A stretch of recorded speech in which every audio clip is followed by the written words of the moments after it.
You're watching the Kop TV, the voice of football's most famous stand. Salah to settle it in front of the Kop. Good morning and welcome back to the Kop TV, the voice of football's most famous stand. Well then, what a weekend it wasn't to be if you're a Liverpool fan. Another defeat, but we're looking ahead to a new week. We're positive this week. We have to win the derby to turn things around. It's a must do. But I think there's a couple of things that are going to happen this week that will either impact us in a positive way or a negative way. Massive shout out to everyone who watched the instant match reaction after the Wolves defeat. Make sure you do the same with this video.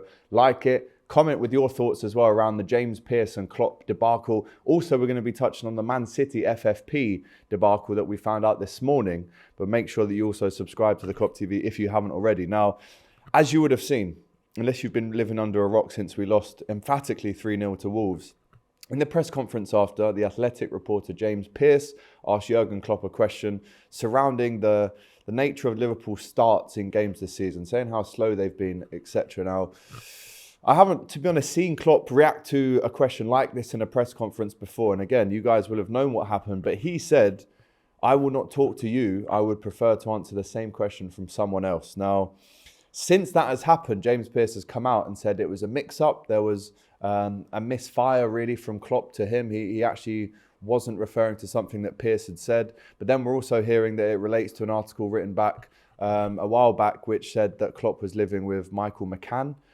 in the Liverpool apartment during the PR spell in 2020, when allegedly his wife was living back in Germany. Whether you believe that or not is one thing.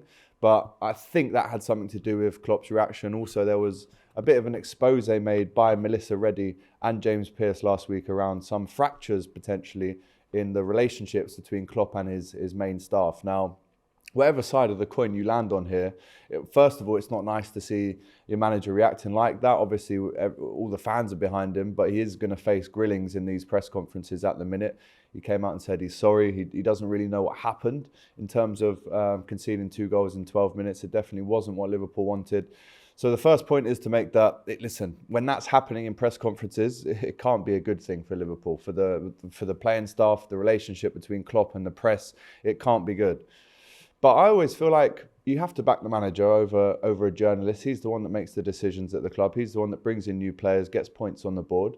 The second point I'd like to make is, if these things were false, that James Pearce has allegedly been writing about, or Melissa Reddy, or any journalist for that matter, because again, Pearce did come out and say it wasn't meant at him, it was a mistake. However, if the stories have been false, that these journalists have been writing about Klopp, about the players, about very special, high-up people within the club, then if they are false, then Jurgen has every right to call these people out, I would say.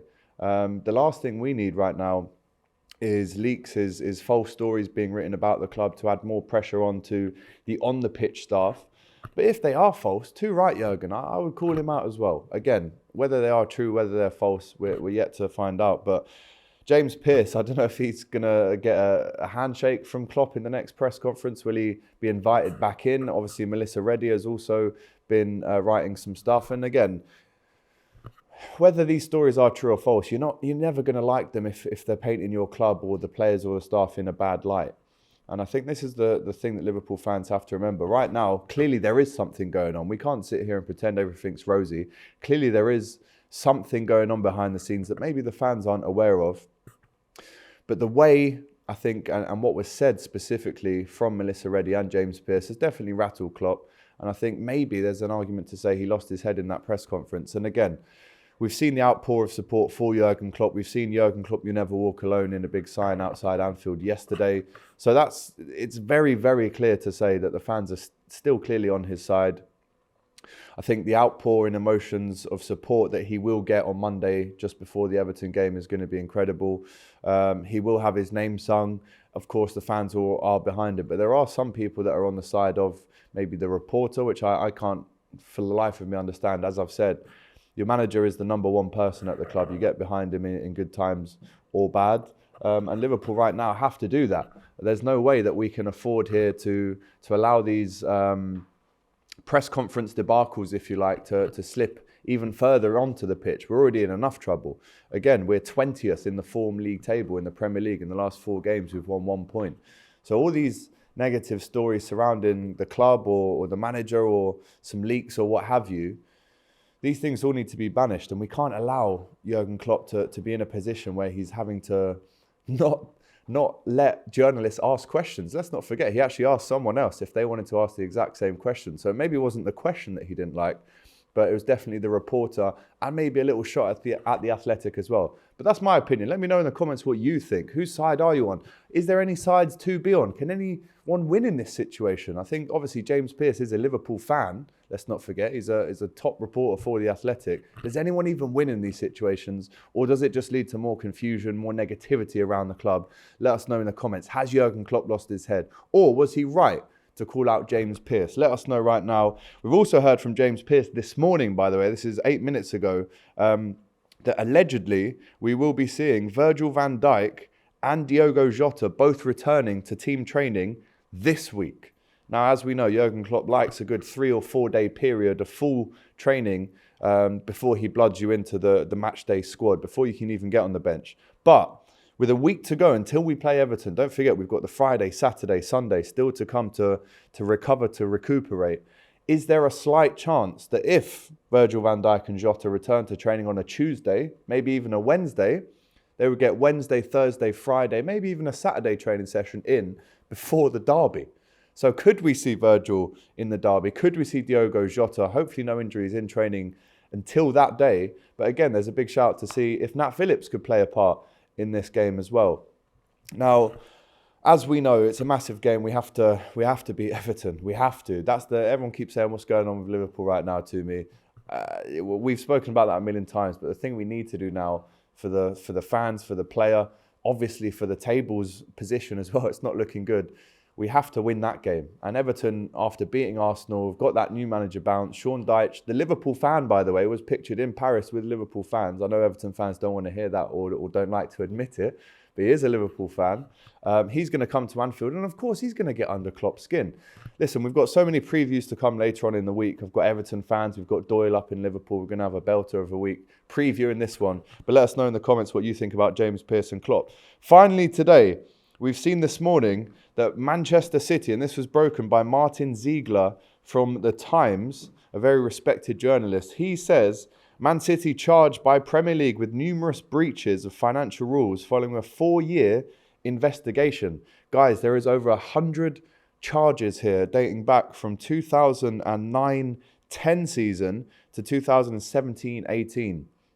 They've been charged. This isn't, they've been alleged, they've been charged, people. This is unprecedented. He also says that a range of sanctions possible, including points deduction if the breaches are proved, as he goes on to say that they've been hit with over 100 charges. Possible sanctions, if found proven, include points deduction or even expulsion from the league. Now, there's been jokes this morning. Gerrard going down the road to pick up his 13-14 winners medal from the Etihad. Of course, the backdating of success that Man City had won't get changed. I think this too late in the day to do that, even though I think, again, let me know in the comments if I'm right or wrong, but I think that should be a thing that they look into. But this is absolutely massive, and nothing has ever happened like this before, even with previous FFP breaches for various clubs, because this is over a 12-year period. We're talking about a very, very long time, and apparently it's alleged from 2018 that Man City secretly paid Mancini over double his contracted wage. This is in 2018, people.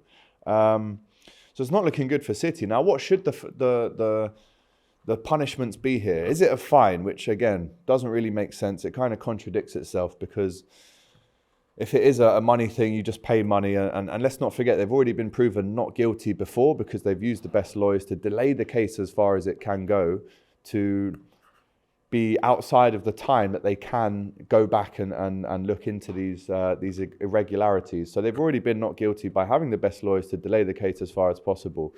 But we're talking about fines, points deductions, being expelled from Europe. Also, don't remember, this impacts Liverpool in a way, because if they do have a transfer window ban, which Chelsea had a couple years ago under Frank Lampard, it could mean that they can't buy Jude Bellingham. All right, so that's a plus, surely, for Liverpool fans. Is there a way that this works out, that Liverpool now become the front runners for Bellingham? There's arguments to say that Liverpool are the front runners anyway, even potentially without Champions League football next season. But what do you want to see happen to Man City? Points deduction, I think, yes, standard. Expulsion from the league, why not? Let's get City back down where they belong in League One, playing Gillingham. Big up to Big Steve for that one.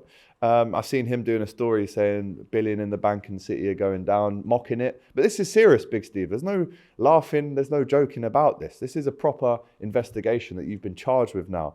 Do you kick them out of Europe? Do you give them a transfer window ban again? Let me know in the comments what you think. And like I said, on the Kop TV this week, we have another hot Kopics with another new face on the Kop TV. Really looking forward to that. We've got a massive Everton preview in the bag, and we've got a whole weekend load of content with myself and Doyle and Mario up in Liverpool. So if you're doing anything this week, make sure it's liking, it's commenting, and it's subscribing to the Kop TV. We've got so much content coming up. But I wanted to update you this morning on the Klopp, James Pearce situation, and of course, Man City now being charged.